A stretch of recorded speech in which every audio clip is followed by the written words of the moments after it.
So hi, Only Noise Podcast. I'm Shane, I'm Glory. and we're here with, Matty from Original Plus. and we're some questions to say about his upcoming EP, All About You. So congrats on that, by the way. How do you feel about the response to the announcement so far? Thank you. I don't think we ever actually announced the EP. Well, you did with the show. You were just like, oh, by the way, I have an EP coming out. Oh, true. It does say record release show. Yeah. It does. You did also announce the date in the post. Yes. Yeah. Yes, I did. You're right. So you did announce it. You didn't even pick it up. Yeah. But did anybody read it? Like, I don't fucking know. I did, clearly. Maybe you didn't. Yeah. I forgot what I wrote for sure. Yeah, I definitely didn't read it again.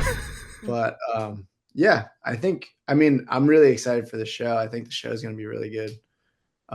We have a lot of really cool artists on, like Francis Doom, Classic Traffic, Visitor's Tongue, and my brother Jonathan Francis will be opening the show acoustically.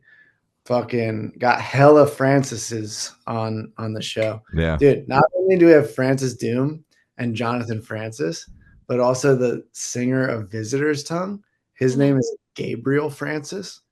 So it's secretly a Francis triple threat. Huh. Publicly a double threat. So Double threat. So you don't even know yet, but there's a third hitter, heavy hitter coming in. And then my grandfather Francis will be with us in spirit. Oh, wear his pinky ring. Mm-hmm. So it's quadruple threat, really. God damn. It's getting dangerous. Yeah. Exactly. Yeah. And who knows how many Francises will be in attendance too. So it's like, fuck. It could be astronomical. Honestly. The threat level could be astronomical. Yeah, you could advertise it as such and just be like calling all Francises. If you put just that many, lean into it. if you put that many Francises in Crossroads, the place might explode. Don't tell Lee that. We didn't tell him about the Francis triple threat that's happening. Okay. All right. Well, we'll leave that on the DL. But the response to the single so far has seemed very positive. It seems like people are excited, considering the project appeared basically out of thin air. I know you've been working on it for a long time, but publicly, it's only existed for a few months. Yeah. The Spotify numbers have been going down steadily. But everybody that like I know in real life that I've talked to about the music, like, seem to be into it and stuff. Like, I like friends and stuff will randomly sometimes be like, yo, I like actually listen to your music. Like, I throw that shit on like on repeat sometimes, and I'm like, and it feels really cool. Mm-hmm. You know, it's weird because like I've been a drummer for a really long time, and I've made a bunch of records like on the drums and stuff, but it really like hits different when it's like your song about something that you personally experienced, that you wrote words about. And like, so, and it's definitely like way more vulnerable sharing things like that. And then, you know, to have people resonate with it, it just, I don't know, it feels like it means a lot more to me than playing the drums ever did. And I still love playing the drums, and like I want to get back to that and hopefully join a cool like hardcore band or something one day. Yeah. Repping the Stray from the Path merch. Yeah. Great band. Well, the EP fucking rocks, dude. Oh fuck yeah. Yeah. It's incredible. I appreciate that. You're welcome. Oh yeah, of course. So is there any meaning behind the EP title or cover art? Yes. All About You is a record that I wrote all about my ex-girlfriend who it sucks, dude. I was thinking about coming on here last night, and I was like, oh fuck, I'm gonna have to actually like talk about the record and like what it's about. Yeah. And so like I started dating this girl, and I was like madly in love with her or whatever, and I wrote a bunch of songs to her, for her, or whatever, just like expressing how I feel about her, you know. And I showed them to her, and they're like cute love songs. Those are like Frady Cat Unicycles and You're the Best, or like I wrote those while we were dating. And Frady Cat is like a little bit less because she was a little apprehensive about like giving me a chance in the beginning. For one reason, I was like in the middle of a divorce, which makes sense, you know. Yeah. And Yeah, that's I fair. you know, appreciate that.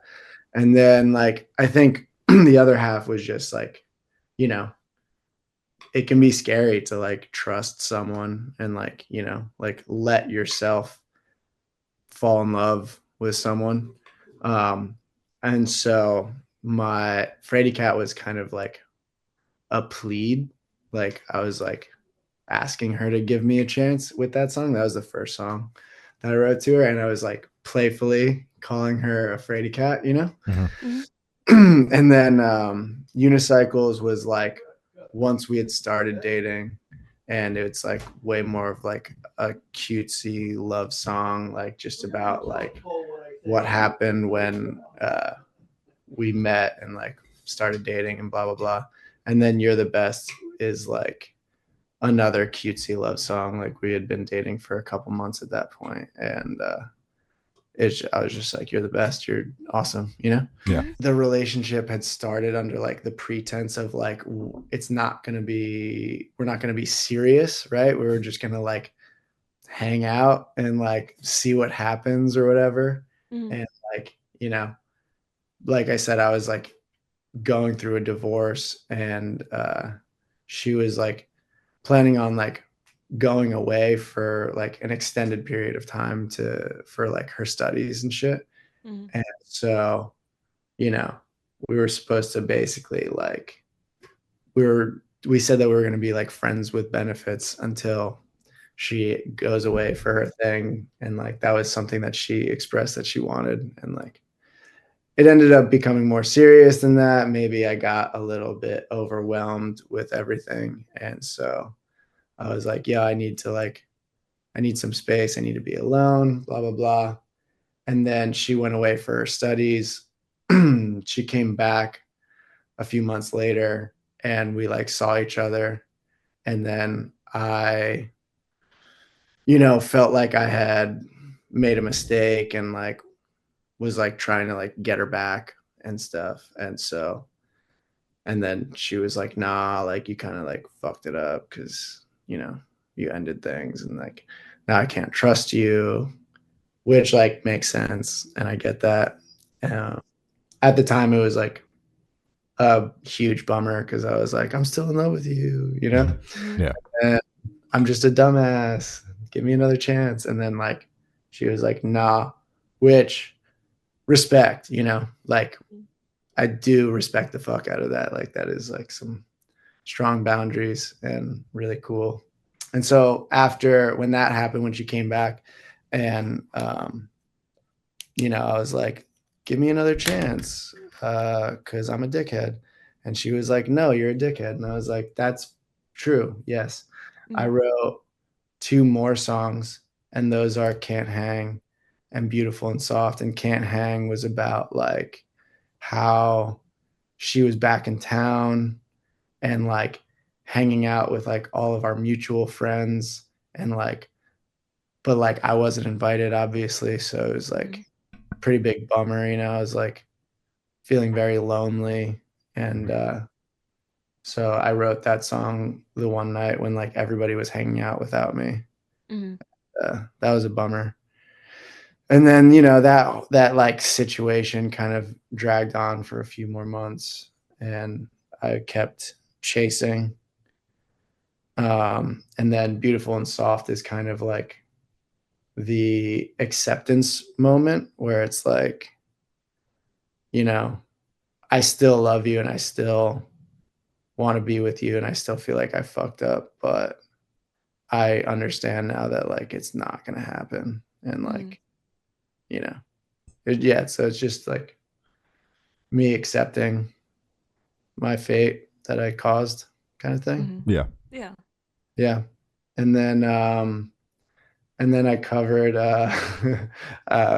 we did an acoustic cover of Into Your Arms by The Maine. which is just like a song that I loved in like the early 2000s and thought fit well with like the rest of the music and stuff. And it was like, it kind of like bridged the gap in my mind between like the 3 songs I wrote when we were together.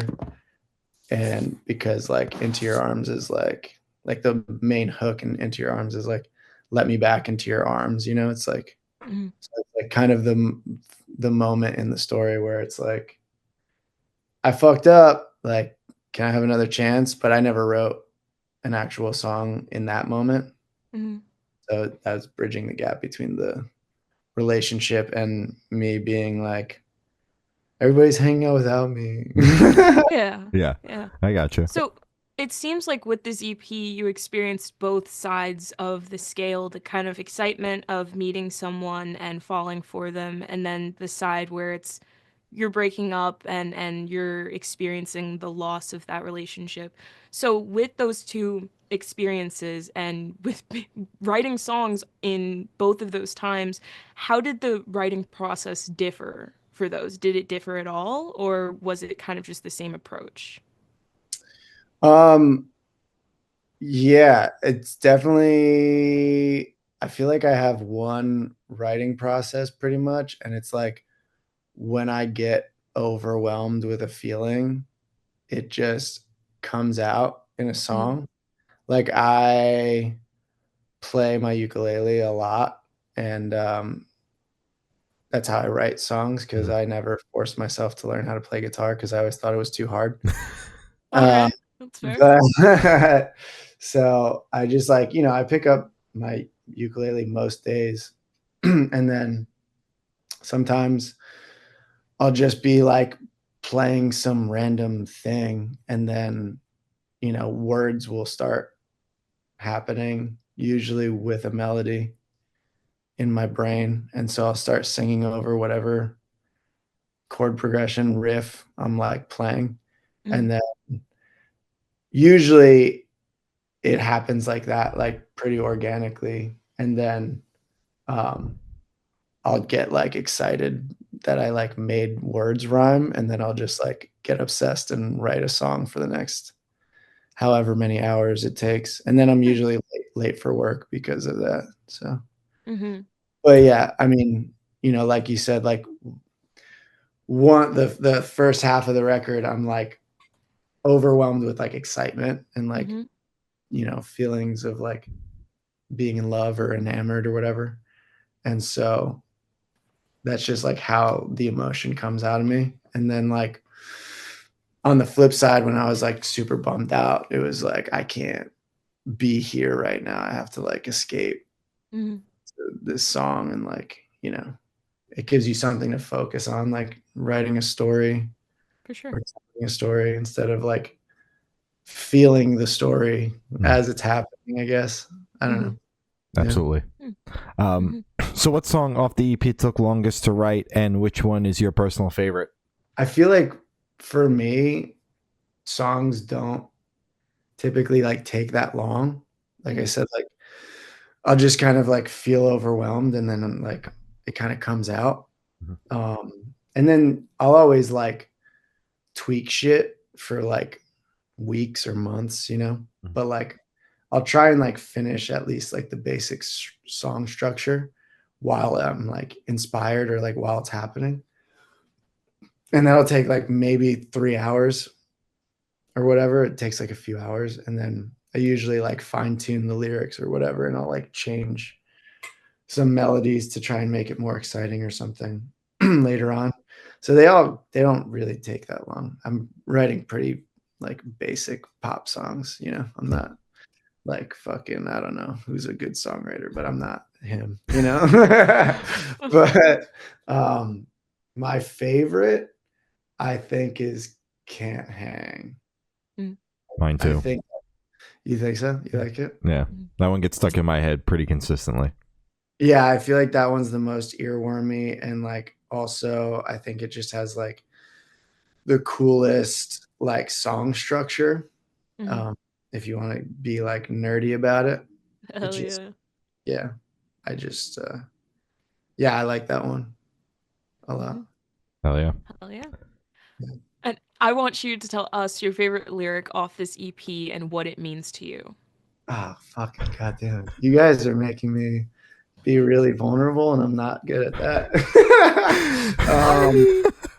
It's okay. No, this is good. This is what podcasts are for. This is good. We're trying to get deep down to the nitty gritty, you know? Mm-hmm. Favorite. Okay, so my favorite lyric that I'm like most proud of is probably it's like the bridge of You're the Best. Mm-hmm. And it goes, for you the best girl, any less would be a sin. I'm so blessed, girl, that you let me touch your skin. Mm. You are proof of seraphim, and seraphim is like a word that means angel. Mm-hmm. Aww. Angels, Mm-hmm. specifically, it's plural, I think. Yeah, you are proof of seraphim. There is no question. You're the best girl, and I'll never forget it. I just like, I like the Christian imagery of like sin and blessed and seraphim. Mm-hmm. I just thought it was good, like lyric writing. I don't know. It was Yeah. like I'm not really like a religious person or anything. I grew up like I was raised like Catholic or whatever.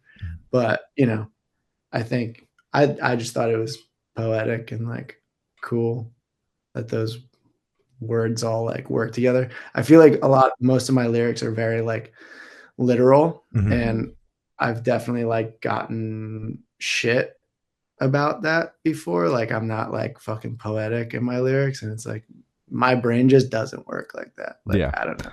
Yeah, it's not your writing style. And I mean that is something I appreciate about your lyricism, is the fact that like I don't have to bend my brain to try to figure out what you're saying. You're putting it out there, and I appreciate that. It's very literal, because you know we talk to bands where everything's shrouded in metaphors, and then they tell you what it means, and I'm like, yeah, no shit, but I wish you would just fucking say that, because I can't understand what the fuck you're saying.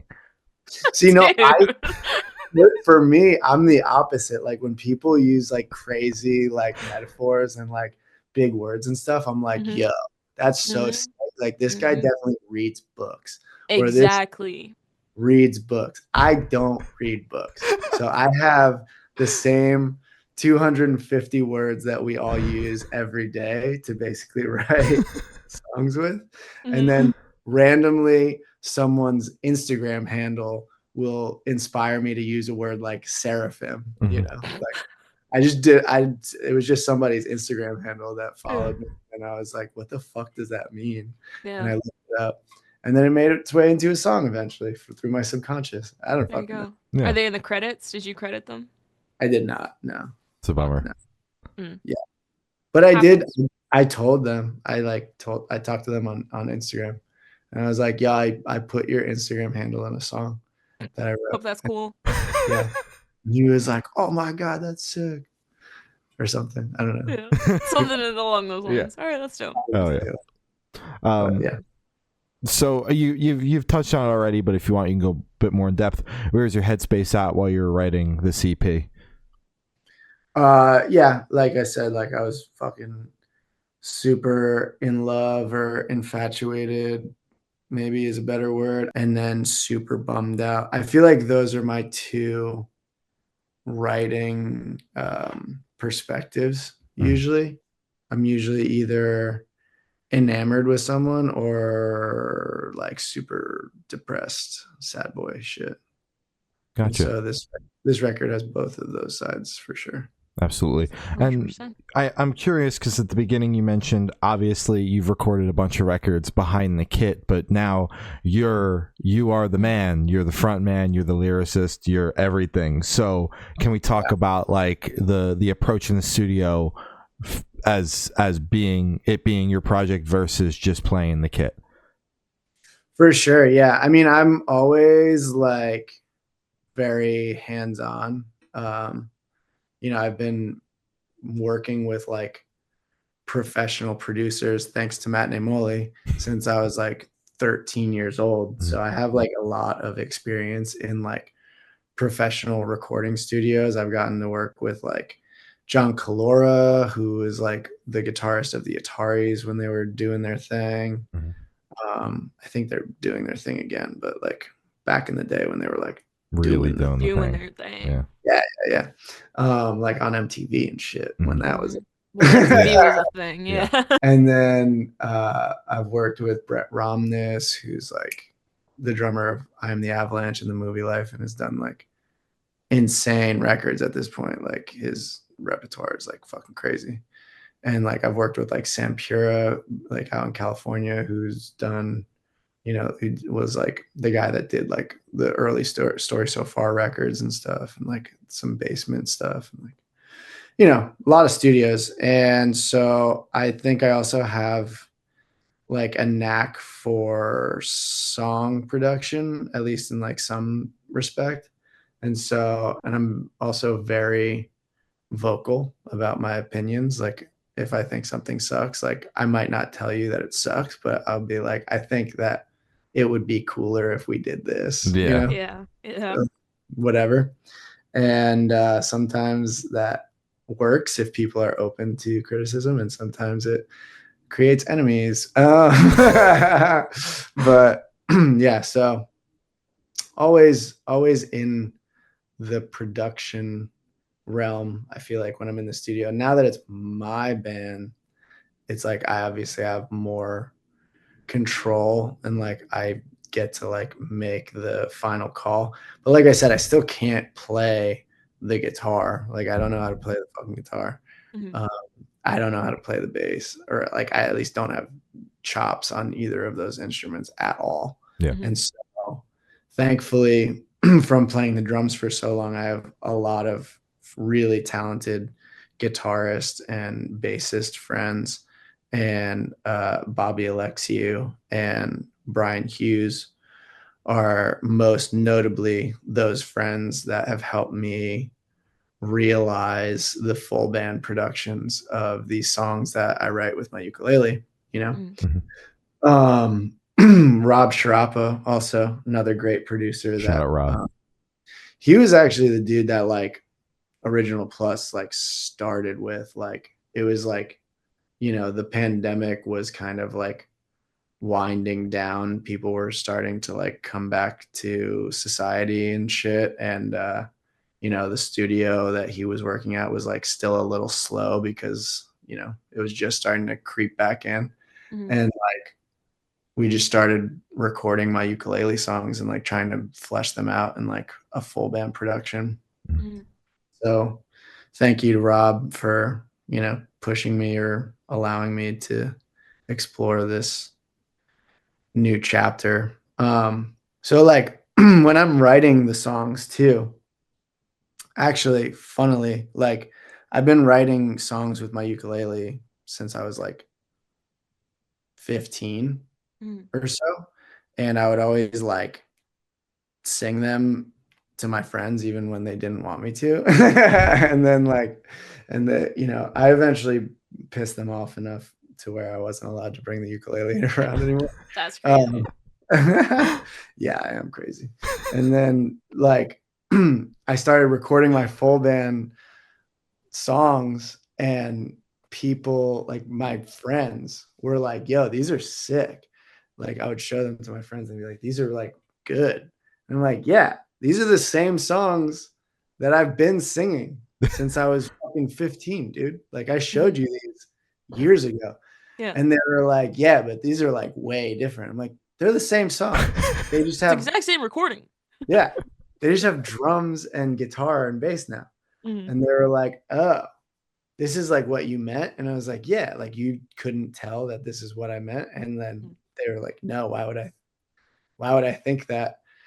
And I was just like, oh, I don't know. Cause when I write the songs, I am like feeling and like hearing a full band production in the background. Like when I'm singing and playing my ukulele, I'm feeling the drums as well.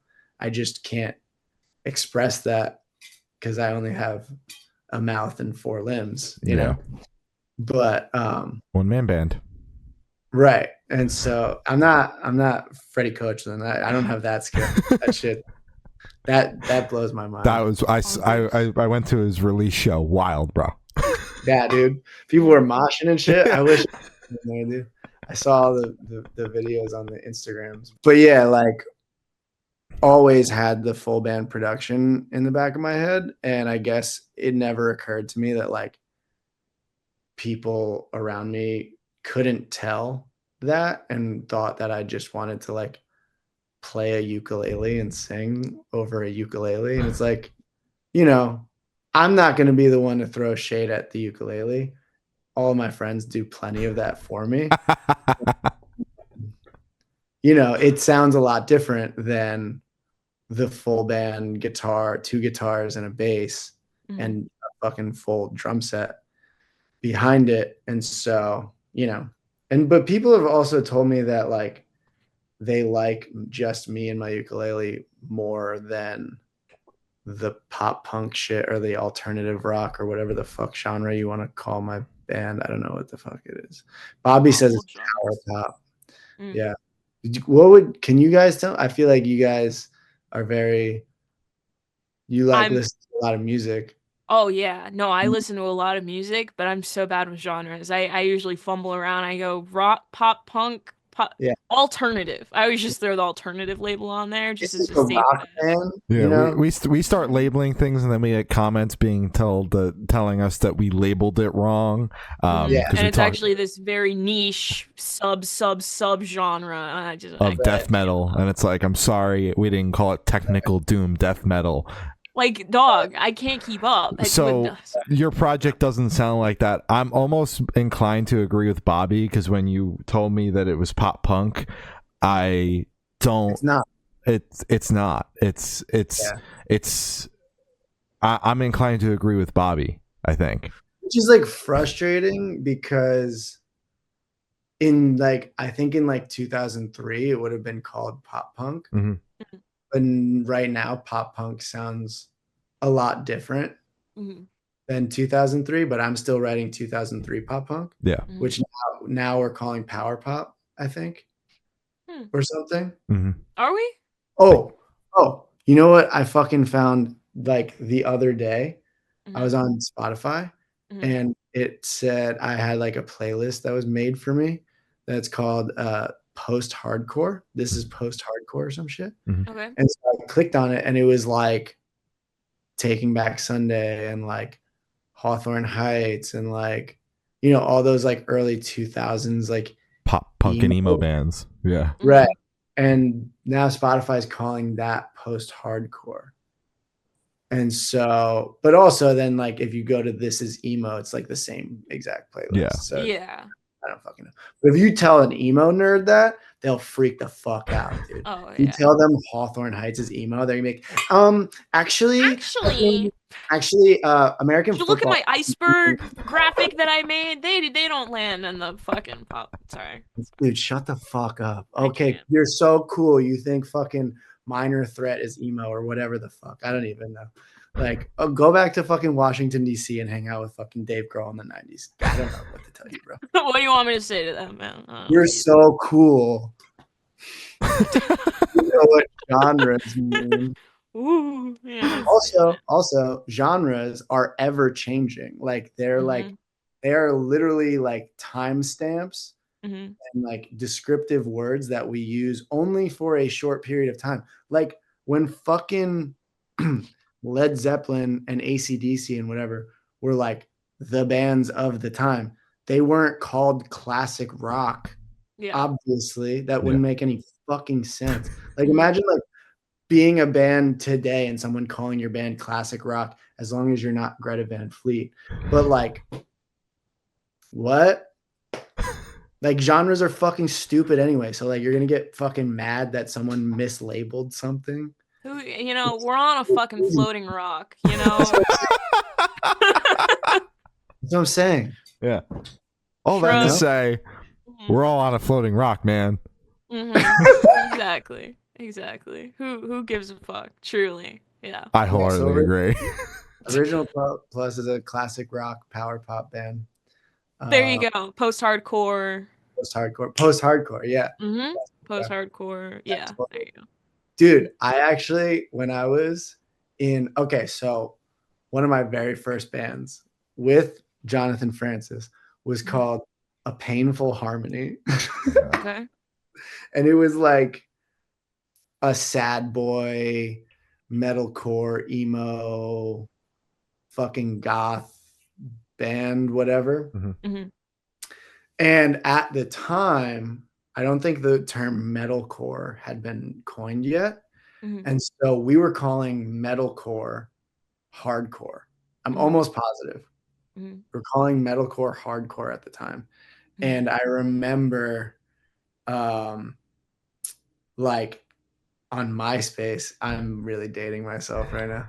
On MySpace, you would like put your 3 genres in your like header for your band page and shit. And so there was like a bunch of like hardcore bands, and then there was like post-hardcore. And I think those people were just like more intelligent than us and like knew more genres or whatever. But we always thought that like post-hardcore was like light rock. There was also another genre going around at the time called like light rock or soft rock. Soft. I remember soft rock. Yeah. We were like, why would you ever be in a soft rock band? Like that sounds fucking lame. Yeah. So like loser. I'm into heavy rock, dude, not soft rock. Not that pussy shit. Exactly. I wasn't gonna be the one to say it. I don't know. Oh, I got it. Your audience. Like, our audience loves when we curse, especially Glory. Oh yeah. Oh my god. Okay, wonderful. Yeah. So none of that pussy shit. We were a fucking hardcore band. Not at all. Literally not even close to being hardcore. Now I kind of know what hardcore is because it's like the cool thing to do right now. But yeah, we were definitely like an emo core, metalcore band, some shit, post-hardcore if you want to call it that. But we were like, no, dude, we're a hardcore band, dude. We scream and we have like heavy breakdowns and stuff. And it turns out that doesn't make your band hardcore. No. Because it's not hardcore unless you live hardcore, bro. Oh, so it's the lifestyle. Yeah. Hardcore. Well, I was just quoting School of Rock and so I've seen that movie once. Maybe I shouldn't out myself at that, as that, but once, yeah. I saw it and I went, okay. What if I said I haven't seen it before? That's fair. How I'll old save are you, Glory. I'm 22 years old, Matty. You've never seen School of Rock, bro? I'm not a movie guy. And to be honest, maybe it's because I'm not a musician. It's okay. Okay. At least seeing it once, like I'm not gonna be like, you need to fucking watch it 10 million times like I did when I was 13. But like you've never seen School of Rock, Shane? And you're like in the music industry? That's what they say. That's crazy, dude. You gotta watch that movie. That movie is a classic at this point because I'm old as fuck. Dude, I don't want to be old. I used to be the baby. I was the baby forever. Yeah. I was always the 13-year-old drummer in a 17-year-old band, playing with all fucking 18-year-olds, getting drunk with 21-year-olds when I was 13. I was living the rock star life. At 13? Yeah. It was bad. It's probably partly why I'm so fucking crazy now.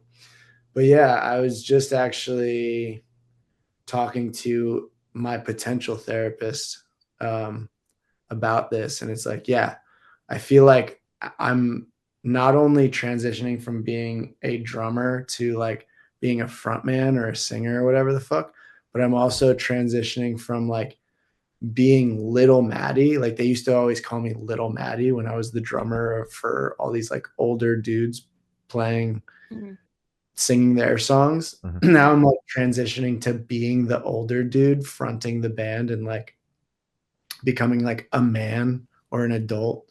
And it's like, I'm just like, I need a therapist to process all of these transitions and crazy shit. I'm going to go to therapy, guys. I promise. That's good to hear. Everything's okay. Thanks. Yeah. Everything's going to be okay.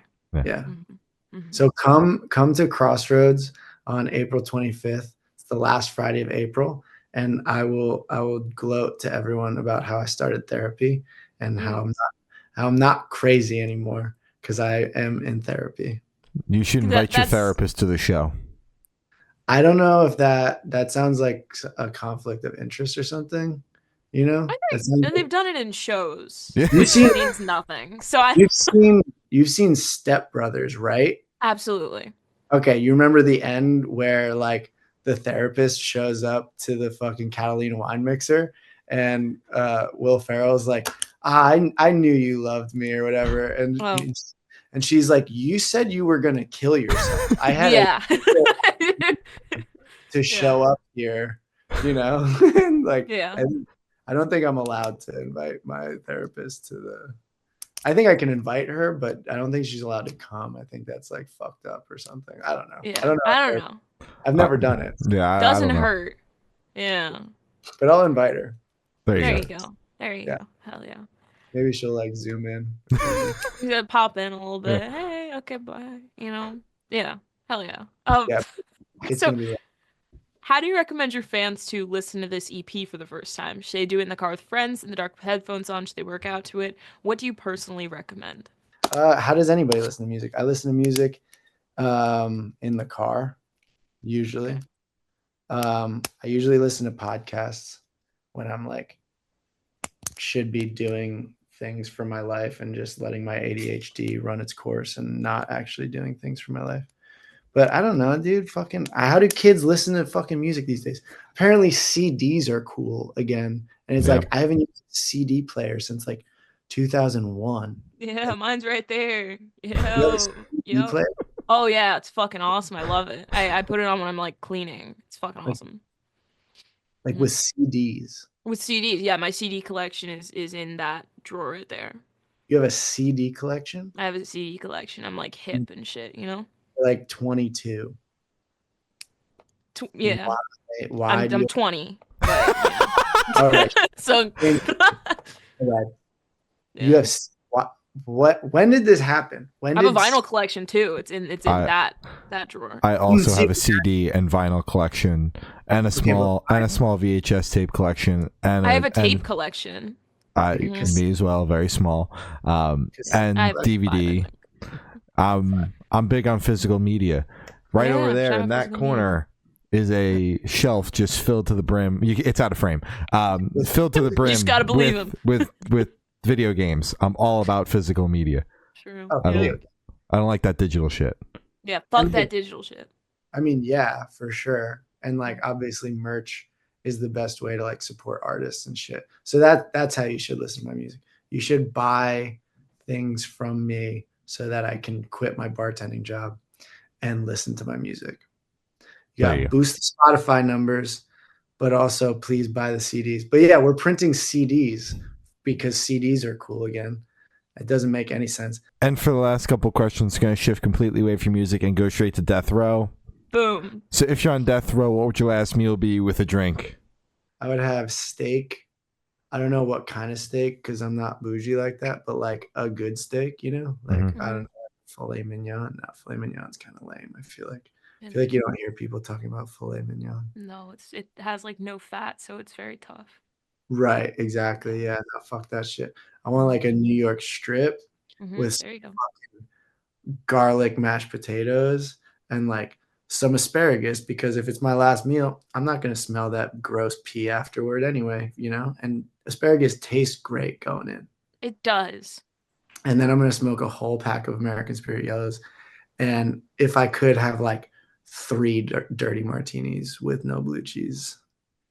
And then, yeah, they just electrocute me. Like, how are we doing this?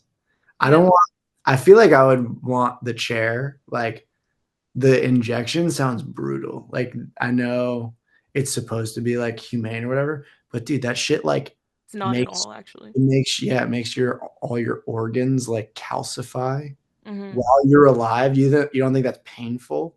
Yeah, apparently it feels like you're like on fire, but like on the inside, and you're like paralyzed, so you can't like do anything, and then you die. Yeah, Yeah, not a I've fan. heard that if you drown, you Mhm. like trip fucking balls like right before you die. Yeah, because your brain can't get oxygen and shit, Yeah. right? Yeah, that's not dope. No, That's not dope. That's that's mm-mm. that's not a good way to get high, guys. No, there are No. other options. So I have the honor of asking the last question. Every single person we've spoken to has actually said is the most important question. What is your favorite color? Blue. You have a specific shade of blue? I don't know. It has changed throughout the years. Like it used to be like a royal blue was like my shit. Hmm. Uh, like darker blues, and then like in the teens, it was definitely like lighter blues, like fucking like aqua Hmm. or something. I also don't know what the fuck I'm talking about. Like I don't know what it's like the same as genres. It's like what the fuck does that word mean? Yeah. You know? Hmm. But you know, like sky blue or like something. I feel like it's getting a little darker again, like more like a royal blue. But yeah, what about you? What's your favorite color? Bright yellow, like the bright at like this yellow right there at the top, like duct tape yellow. Yeah. Yeah. Hell, Hmm. Purple for me. Although I don't wear it, I like the way it looks. Hmm. purple was my favorite color that I ever dyed my hair back when I used to have that. Oh That's yeah, You know, dope. that's dope. back when MTV was a thing. When we used to watch School of Rock. Yeah. Jesus Christ. So as Glory said, that's all the questions you have today. Is there anything that you would like to plug? Um, again, the Crossroads show with Francis Doom, Classic Traffic, Visitor's Tongue, Jonathan Francis, the Francis Triple Threat, Francis Mhm. Fest, as some are calling it, Francis the Fest. Original Plus All About You record release show, April 25th, the last Friday of April 2025. It's also my 30th birthday because I'm an old fuck. My birthday is actually the 22nd, Earth Day. What's up? Oh yeah. Fucking Earth fam. Uh, but yeah, the party is the release show. So come through. It's gonna be lit, as the kids say. All Do right. Hell yeah. you guys still say lit? Not really. Fuck. Yeah. Like fuck, what do we say now? That's Don't say pog anymore. That's just fire. gone. Dude. It's gonna be That's just fire. fire. No, we still Fire. say fire. Yeah. Hmm. Yeah. Yeah, fire. It's gonna be hella fire. Wait, what you got, Shane? That's all we have for you today, Matty. Okay, this was so much fun. This is This was great. great. Scare you guys too much. Well, Good.